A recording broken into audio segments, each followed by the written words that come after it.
Hi అండి. ఇవాళ మీ అందరికీ చేసి చూపించబోయే రెసిపీ చిమ్మిడి ఉండలు. దానికి కావాల్సిన ఇంగ్రీడియంట్స్: 1 కప్పు నువ్వులు, 1/4 కప్పు బెల్లం. ఇప్పుడు స్టవ్ వెలిగించుకుని ఒక కళాయి తీసుకుని కళాయిలో ఈ తెల్ల నువ్వులు వేసుకుని దోరగా వేయించాలి.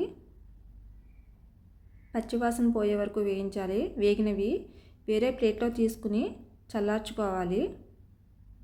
చల్లారినవి కదా, మిక్సీ జార్ తీసుకుని మిక్సీలో ఈ నువ్వులను వేసుకుని బరకగా గ్రైండ్ చేసుకోవాలి. ఆ పొడాన్ని వేరే బౌల్లో వేసుకుని బెల్లాన్ని ఇప్పుడు మిక్సీ జార్లో బెల్లాన్ని కూడా వేసి గ్రైండ్ చేయాలి. ఇప్పుడు నువ్వుల పొడిని బెల్లాన్ని రెండింటిని కలిపి గ్రైండ్ చేసుకోవాలి. అంతే, ఎంతో టేస్టీ అయిన హెల్దీ అయిన చిమ్మిడి రెడీ. ఇప్పుడు దాన్ని ఉండలుగా చేసుకోవడమే. మా అమ్మాయికి అయితే టేస్ట్ చూడమని ఇచ్చాను. చాలా బాగుందండి. బాగుంటుంది, చాలా హెల్దీ కూడా. మీరు కూడా ట్రై చేయండి. బాయ్.